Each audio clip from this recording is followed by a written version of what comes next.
بسم اللہ الرحمن الرحیم۔ سن سکو تو سنو میں خوش آمدید ناول لے کر آئے ہیں بیلی راجپوتاں کی ملکہ قسط نمبر 16 کے ساتھ آپ کی خدمت میں حاضر ہیں۔ ناول کیسا لگ رہا ہے اس بارے میں اپنی رائے کا اظہار ضرور کیجیے گا تاکہ ہماری حوصلہ افزائی ہو۔ شکریہ۔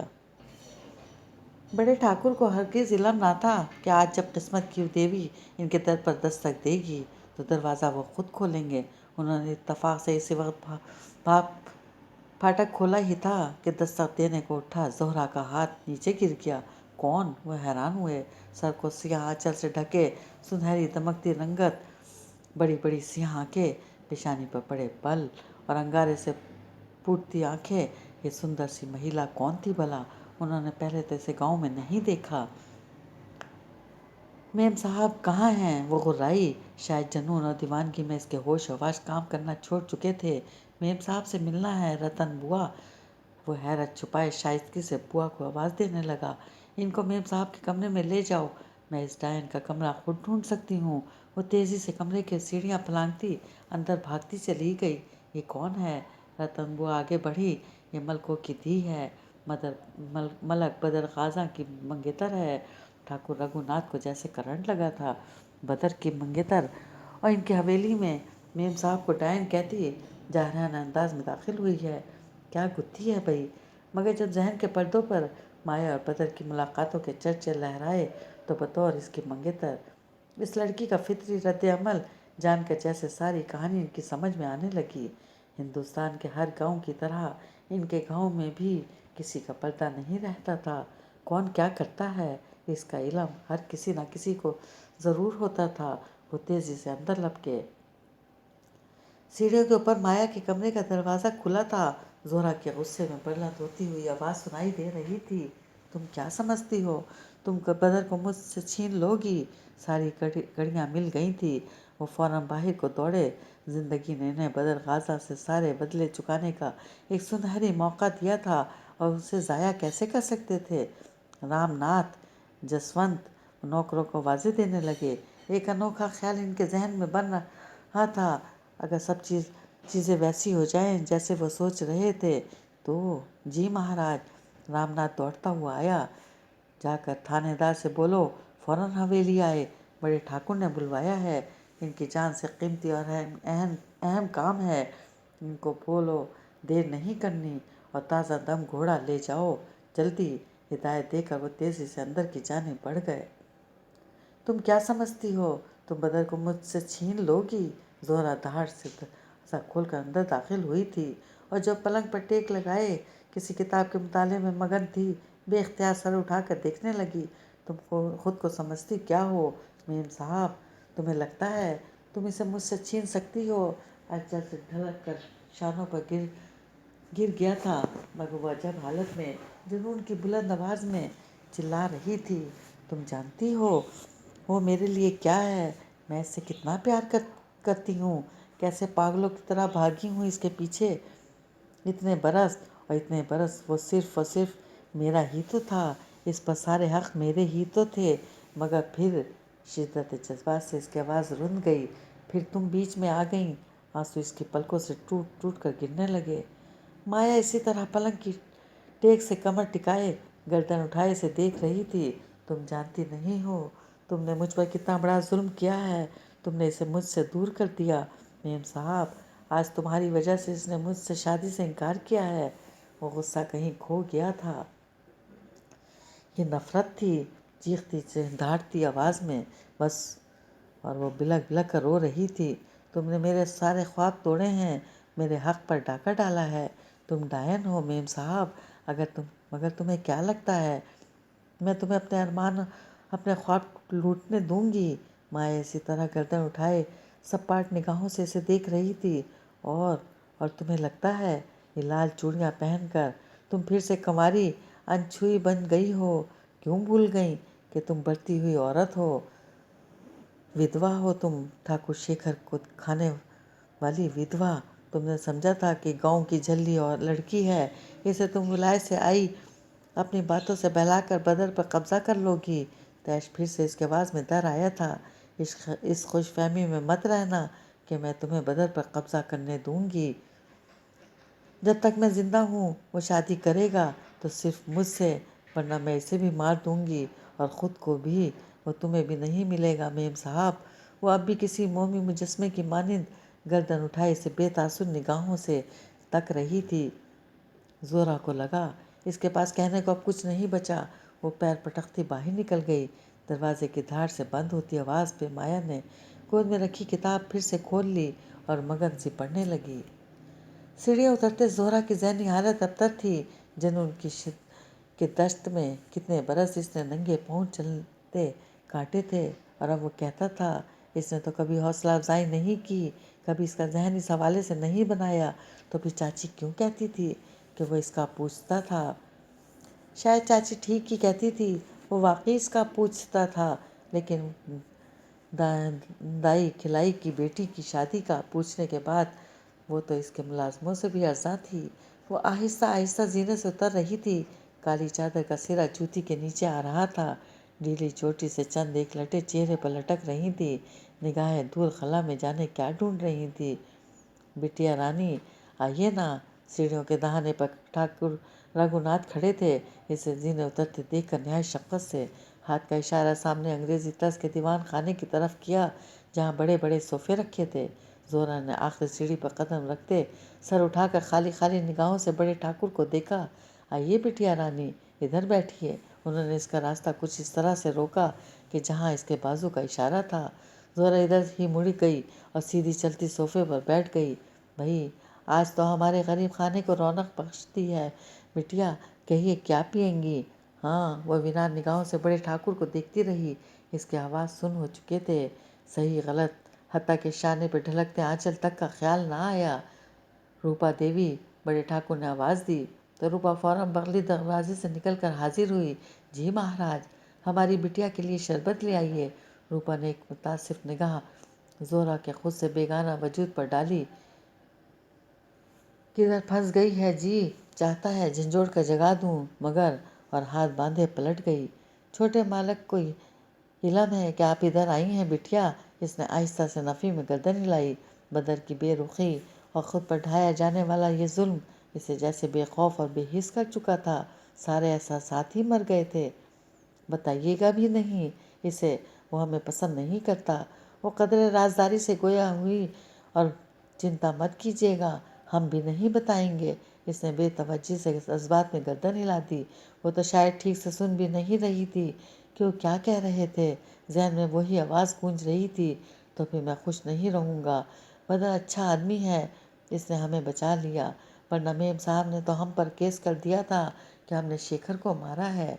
ये हम काहे को करेंगे ऐसा शैतानी काम?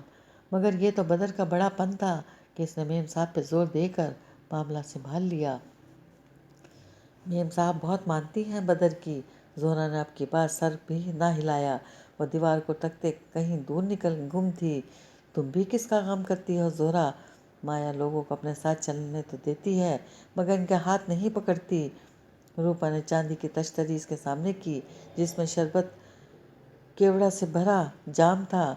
ज़ोरा ने मेकान के अंदाज में जाम उठा लिया, मगर मुंह से नहीं लगाया। बदर भी माया देवी की बहुत मानता है। हालांकि यह हक़ तो आपका था बिटिया रानी, बुरा मत मानिएगा, मगर बदर तो चलो मर्द है, इस डायन की बातों में आ गया। मगर आप जैसी अच्छी बेटी इस औरत से दोस्ताना नहीं। वो बेख्तियार बोली, दोस्त नहीं, हरगिज़ नहीं, और सख्ती से नफ़ी में सर को जुम्बुश दी। तांबे का मुनक़िश ठंडा जाम इसी तरह दोनों हाथों में जकड़ा था। मैं तो मेम साहब से सिर्फ ये कहने आई थी कि वो कहने। ठाकुर रघुनाथ ने हुक्के की नैस मुंह में से निकाली और हैरत से इसे देखा। जी, वो औरत तो कहने सुनने के हाथ से निकल चुकी है। हमारा तो जीना हराम कर रखा है। हवेली पर कब्ज़ा, मुलाजमों पर कब्ज़ा, ज़मीन जायदाद के मामलात, हमसे बेहतर इन्हें कौन संभाल सकता है? मगर नहीं जी, ये औरत कहाँ बाज आने वाली है। मगर आपके साथ क्या किया इसने? बदर ने मुझसे शादी से इनकार कर दिया है। बदर और चाची के आपस का राज कब इस मुर्दा सी हुई लड़की के लबों से फिसला, इसे खबर भी ना हुई। गोपाल को इसके साथ रवैया, बरसों पुरानी ख़ानदानी दुश्मनी, इसे सब भूल गया। शायद ये भी एहसास ना था कि इस औरत ठाकुर रघुनाथ के साथ सामने बैठी है। बस याद रहा तो सिर्फ ये कि बदर ने इसे जिस औरत के लिए मुस्तरद किया है इसका ये भी दुश्मन है। सो इसे वक्त ठाकुर रघुनाथ अपने सबसे बड़े हमदर्द लगे थे और इस इनकार की वजह यही औरत है। ठाकुर रघुनाथ ने बेपनाह हैरत से इसे देखा। आप जैसी सुंदर सी बिटिया को वो इस पीर की गोरी मेम के लिए छोड़ सकता है? हाय भगवान, ये क्या जुल्म कर दिया इसने। क्या इसे नज़र आना बंद हो गया है? क्या इसकी अकल साथ छोड़ गई है? अरे वो आप पे ये गज़ब कैसे ढा सकता है। जोरा की आंखों में आंसू तैरने लगे। वो इससे शादी कर लेगा और आपको लगता है हम अपनी बेटी के साथ ये जुल्म होने देंगे? हमारे होते हुए मेम साहब आपके साथ ऐसा कैसे कर सकती हैं? आप इसे रोक सकते हैं, आप कुछ कर सकते हैं। इसकी दीवानी मोहब्बत बिलबिलाने लगी। क्यों नहीं, हम अपनी बिटिया के लिए सब कुछ करेंगे। फिर हुक्का गुड़गुड़ाया और कुछ सोच कर बोले, बदर को इसके शहर से निकालने का वाहिद तरीका यही है कि मेम साहब वापस विलायत चली जाएं। कैसे कैसे जाएगी वो? इस पर कोई जोर दे, इसे कोई ज़बरदस्ती वापस भेज दे, तभी वो दफान होगी, वरना तो कोई इम्कान नज़र नहीं आता। कौन कौन जोर दे सकता है इस पर? वो बेसब्री से बोली, वही जो बेली का बेताज बादशाह है। वो ज़ेर लब मुस्कुराए। इसी रुख पे हालात को ले जाने के लिए तो उन्होंने बिसात बिछाई थी। अभी चंद रोज़ कबल ही तो गोपाल ने बताया था, पिताजी आज तो गज़ब हो गया, भगवान ने बचा लिया, वरना वो मलक बदर की मंगेतर ऐसी आफत शय है। मैं चौधरी बूटे के खेत से गुजर रहा था, रवि साथ था कि तांगे पे वो अपनी खादमा के साथ जा रही थी। वहीं बीच राह के टांगे का पहिया टूट गया। हम मदद के लिए गए तो इसने तो मानो जूता उतार लिया, ऐसी अथरी कुड़ी है। रवि और मैं झट पीछे हट गए। वो तो शुक्र कीजिए कि दरोगा इधर से गुजर रहे थे, हमने इन्हें आगे कर दिया, फिर वही मदद करते रहे। मगर एक बात है पिताजी, वो लड़की बहुत सोहनी है। तभी तो ये पत्थर सा नादिर इसे देखकर मबूहा सा खड़ा था। बाद में पूछा भी कि ये थी कौन। मैंने तो कह दिया, मैं क्या जानूं, मुसलमानों की कुड़ी लगती है। वो चुप ही कर गया, मगर मसरूर भी था। लेकिन सारा सरूर निकल जाएगा जब इलम होगा कि वो मलक बदर गाजा की मंगेतर है। लिख लीजिए पिताजी, इस लड़की के लिए कोई कत्ल कर भी सकता है और हो भी सकता है। ये मलक बदर को खून खराबे में ज़रूर फंसाएगी। और वो बात इनके दिल को ऐसी लगी कि वो कोई सबब बनने की दुआ करते रहे और आज इनकी सारी दुआएं मकबूल हो चुकी थी। बस अगर सब कुछ वैसा ही हो जाए जैसे वो सोच रहे थे तो कौन है बेली का बेताज बादशाह?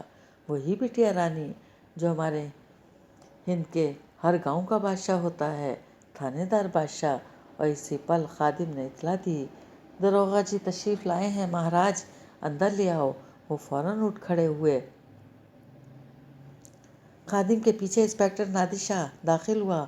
हाथ में छड़ी थी और वर्दी में मलबूस था। आदाब बड़े ठाकुर।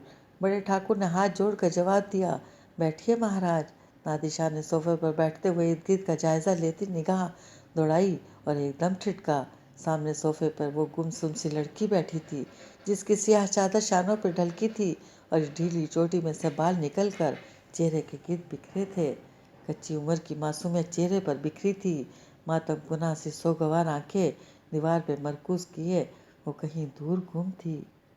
नादिशा को बेख्तियार वो सुहानी शाम याद आ गई जब इसने ये चेहरा पहली दफ़ा देखा था। एक मंजर इसकी निगाहों के सामने लहराया। टांगे के एक तरफ खड़ी झुंझलाई लड़की, सियाह चादर के हाले में मुक़ीद सुनहरी चमकता चेहरा और चादर में से झलकते बड़े बड़े चांदी के झुमके।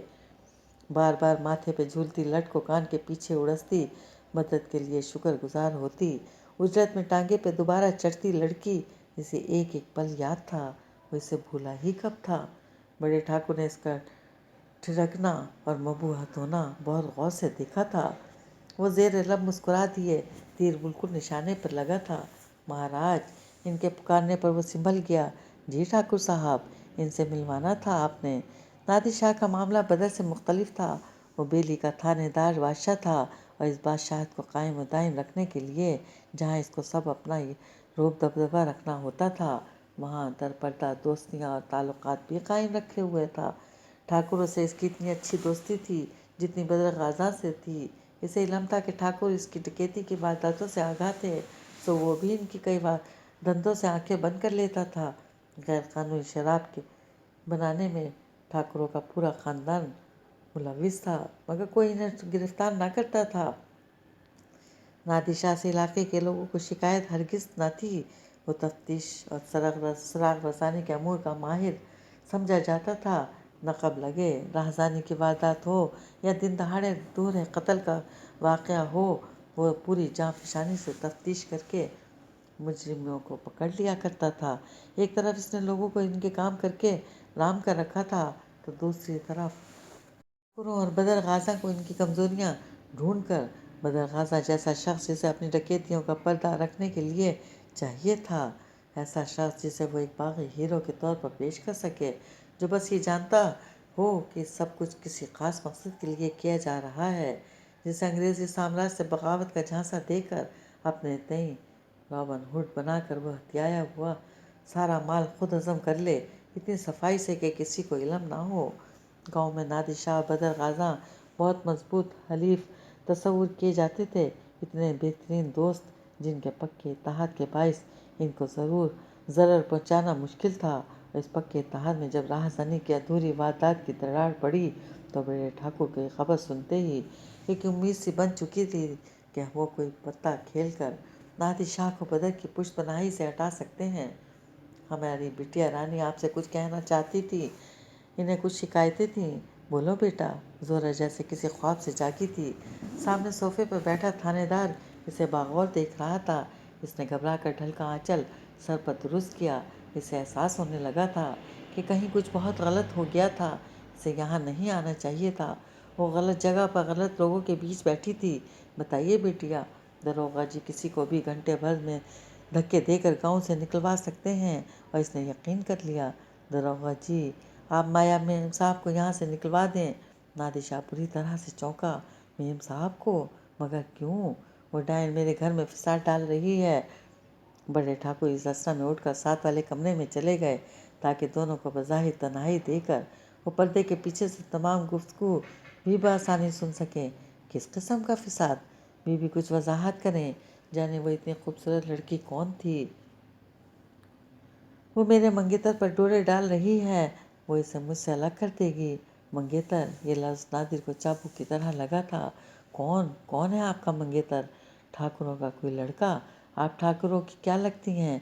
नहीं नहीं, ठाकुर नहीं, मैं तो मुसलमान हूँ। जोरा है मेरा नाम। वो बेरबत बोल रही थी। जोरा। नादिर ने ज़ेर लब दोहराया। कौन है आपका मंगेतर? बदर जी, मलक बदर गाज़ा। वो मेरे चाचे का लड़का है। क्या? नादिशाह को करंट लगा था। तो ये थी बदर की वो मंगेतर जिसके हुस्न के किस्से इसने सुन रखे थे और दिल में कई बार देखने का इश्तियाक भी पैदा हुआ था। मगर तुम इधर ठाकुरों की हवेली में, क्या ये तुम्हें ज़बरदस्ती लाए हैं? अजी, हम ज़बरदस्ती लाए होते तो आपको ना बुलाते दरोगा जी। बड़े ठाकुर इसी पल कमरे में दाखिल हुए। जोरा से कुछ बैद ना था कि वो क्या कह दे। इस मेम साहब की वजह से अगर इस बच्ची की मंगनी बदर से टूट गई तो शरीकों में कितनी बदनामी होगी। वो इसीलिए तो खुद हवेली आई थी कि माया देवी को खबरदार कर सके। मगर वो औरत तो भगवान की सौगंध कहने सुनने की हद से मैं नहीं। ये इससे बात करके रोती हुई नीचे आई तो हमें तो मानो बहुत दुख हुआ। सो फौरन आपको बुला भेजा कि इस मामले को हल करवाएं। बदर को तो बुलाने से रहे जी, वो तो हमारी शक्ल देखने का रवादार नहीं है। ये वो वक्त था जब गांव के सारे मसले हल करवाने लोग थानेदार के पास शिकायत लेकर जाते थे। नाती जोहरा की जानिब मुतवज्जा हुआ। बदर को इल्म है कि तुम इधर हो?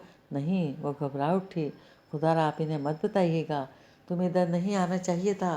तुम्हारे और ठाकुरों के ख़ानदान की दावत बहुत पुरानी है, और जब वो खुद मेम साहब के साथ होता है तब वह दावत कहाँ जाती है?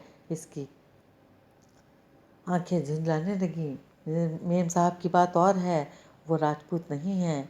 आज इधर है तो कल चली जाएगी, फिर वो वाकई चली जाएगी। इसने बेसब्री से बात काटी। क्या आप इसे यहाँ से भेज सकते हैं? मैं देखूँगा। क्या किसी और को इल्म है कि तुम इधर हो? नहीं। वो बेख्तियार घबरा कर खड़ी हुई, शरबत का जाम कालीन पर रख दिया। मैं चलती हूँ, कहकर वो बैरूनी दरवाजे की सिमत भागती चली गई। मैं अभी आया। नादिर इसके पीछे लपका। वो बरामदे तक ही पहुंची थी जब इसने इसे रोका। ज़ोहरा सुनो जी। वो पलटी। चादर का घूंघट थोड़ी से ज़रा ऊपर इसने उंगलियों से पकड़ रखा था। शाम को थाने आ जाना, वहीं पूरी बात करेंगे। फिक्र ना करो, मैं इस मामले को संभाल लूँगा। आप बदर को मत बताइएगा। वो कदरे खौफज़दा नज़र आ रही थी। मैं इसे नहीं बताऊँगा, मगर आइंदा ठाकुरों की हवेली मत आना। नादान लड़की, इनका लड़का अच्छे कमाश का नहीं है। मैं तो बस मेम साहब से। अरे जहन्नुम में गई मेम साहब, इस उल्टी खोपड़ी की औरत से सर ना फोड़ो। जाओ घर और बाद में थाने आ जाना। वो शर्मिंदा सी हो गई और खाइब भी। मगर खुदारा, आप बदर को ना बताइएगा। नहीं बताऊंगा, इसे मालूम था अब इसे बदर से बहुत कुछ छुपाना पड़ेगा। वो सीढ़ियाँ उतरती चली गई और नादिशा इस कामनी सी लड़की को यकटिक देखे गया, यहाँ तक कि वो फाटक पार कर गई और इसे लगा कि पल भर में राजपूतों की हवेली वीरान हो गई है। जैसे वो सुंदर नारी सारे रंग अपनी काली चादर में छुपा कर ले गई हो। जब वो बड़े ठाकुर से रस्मी बातें करके रुखसत हुआ तो सिवा गोपाल अंदर दाखिल हुआ। पिताजी, बुआ बता रही थी कि मलकों की धी आई थी। वह हैरान से इनकी जानिब आया और दारोगा जी।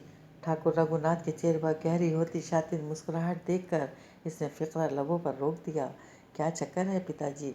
वो मुतजस्सिस सा इसके करीब आ बैठा।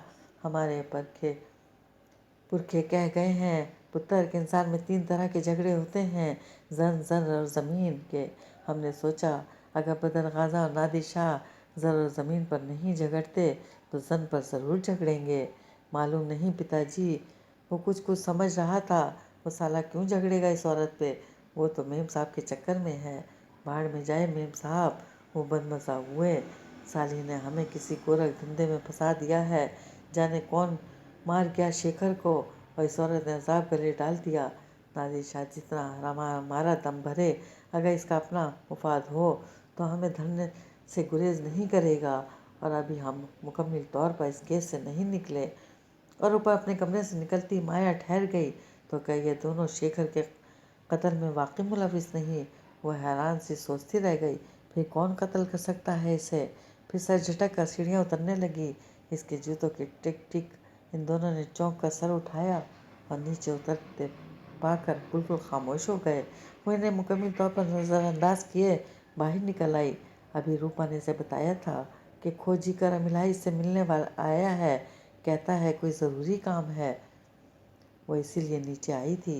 रूपा, इसने बरामदे की सीढ़ियाँ उतरते रूपा को रोका। खोजी किधर है? वो खड़ा है जी। इसने फाटक की जानिब इशारा किया जहाँ खोजी पंजों के बल ज़मीन पर बैठा था। अच्छा, और सुनो, ज़ोहरा चली गई? हाँ जी। और किसको बुलवाया था ठाकुर ने? मुझे दीवान खाने से बोलने की आवाज़ें आ रही थी। अंदाज सरसरी था। दरोगा जी आए थे? मालूम नहीं, खुद आए थे कि बुलवाया गया था? ठीक है, जाओ। वो इसकी बात पर गौर करती खोजी की तरफ आई। इसे आते देखकर वो बेचैनी से उठकर इसके करीब आया। सलाम मेम साहब, खैरियत करम लाही। इसकी सारी हिस्सियाँ जाग उठी। जी मेम साहब। इसके अंदाज में दबा दबा सा जोश था। कुछ दिखाना था आपको? क्या? वो चौंकी। क्या वो खुरे का कुछ सुराख पा चुका है? खोजी ने कुछ कहने के लिए लब खोले, फिर इधर उधर देखा। जगह राजदाराना गुफ्तगू के लिए नामुनासिब थी, सो इशारा किया इधर आइए। वो समझ के इसके साथ बाहर चली आई। चंद कच्ची धूल उड़ाती पगडंडियों पर अपने अकम में से चलता वैसे मरकजी थाने से करीब ले आया। ये खुरा देखिए। ज़मीन पे पंजों के बल बैठकर खोजी ने कच्ची पगडंडी की तरफ इशारा किया। माया ने कदरे झुककर पलके सुकेड़ कर देखा। वो किसी जूते का साफ और वाज़ेह निशान था जो मिट्टी ने खुद पर सबत कर लिया था। ये वही खुरा है जो इस रोज़ हमने कच्चे रास्ते पर तलाशा था। सोच में गुम खुरे को देखती रही। एक कतार में ताज़ा खुरे बने थे जो थाने की तरफ बढ़ते जा रहे थे। ये किसका खुरा हो सकता है? मालूम नहीं मेम साहब, लेकिन ये बिल्कुल ताज़ा खुरा है। अभी हवा ने इसे नहीं छेड़ा। मालूम पड़ता है कोई इधर से गुजर कर अभी थाने गया है, मगर वापसी का खुरा नहीं है। या तो वो शख्स किसी दूसरे रास्ते से वापस गया है या फिर अभी वो थाने में है। तुमने नादिर शाह को आगाह किया? नहीं, मैंने सोचा पहले आपको खबर कर दी जाए। वो आजिज़ी से बोला। बहुत अच्छा किया। अभी थानेदार को आगाह भी मत करना। मुझे खुद इस खुरे को ढूंढने कोई आ रहा है मेम साहब, इधर आ जाइए। वो दोनों बेख्तियार दरख्तों की बाड़ के पीछे हो गए ताकि आने वाला इनको ना देख सके। ये तुम्हारा इनाम। माया ने अपने बटुए में से कुछ रुपए निकाल कर इसे दिए। नहीं मेम साहब, मैंने इसलिए तो नहीं बताया था, मगर इसका इनकार रस्मी था। इसने रुपए पकड़ ही लिए और जब वो सर झुकाए बटुआ बंद कर रही थी, खोजी लपक कर आगे गया और जाने वाले का खुरा पड़ने लगा। मेम साहब, एकदम वो आहिस्ता आवाज़ में जोर से चीखा, यही है इसी का खुरा, यही वो शख्स है वो ठाकुर शेखर से मिला था। माया दरख्त की ओर से निकल कर इसके करीब आई और खुरे के ताक़ुब में तलाशना चाहा। कौन, किधर? वो माथे पर हाथ का छज्जा बनाकर इधर उधर देख रही थी और इस तरफ वो जो इधर जा रहा था। यही वो शख्स है। खोजी ने उंगली से इशारा किया। माया ने इसकी उंगली के ताक़ुब में गर्दन कदर ऊंची करके देखना चाहा और अगले ही पल वो साकित रह गई। नहीं, इसने बेयकीनी से नफ़ी में सर हिलाया। ये नहीं हो सकता। वो सख्त इस्तेजाब के आलम में खोजी की जानिब मुड़ी। ये शख्स नहीं हो सकता। तुमसे गलती हुई है। बरसों से ये काम कर रहा हूँ मेम साहब, अब गलती नहीं होती। खोजी ने कदर बुरा माना, मगर फिर इसने महसूस किया वो इसकी तरफ मुतवज्जा ही नहीं थी। वो बेयकीनी से नफ़ी में सर हिलाती पगडंडी पे दूर होते फर्द को देख रही थी। इसके चेहरे पर ऐसी बेबसी थी कि जेब में नोट उड़सते गरम इलाही को लगा वो पल भर में किसी दूसरी औरत से मुतारिफ हुआ था। वो तनतने और रोब उताब वाली मेम साहब तो कच्ची मिट्टी पे गुम होने वाले निशानों की तरह कहीं धूल में खो गई थी।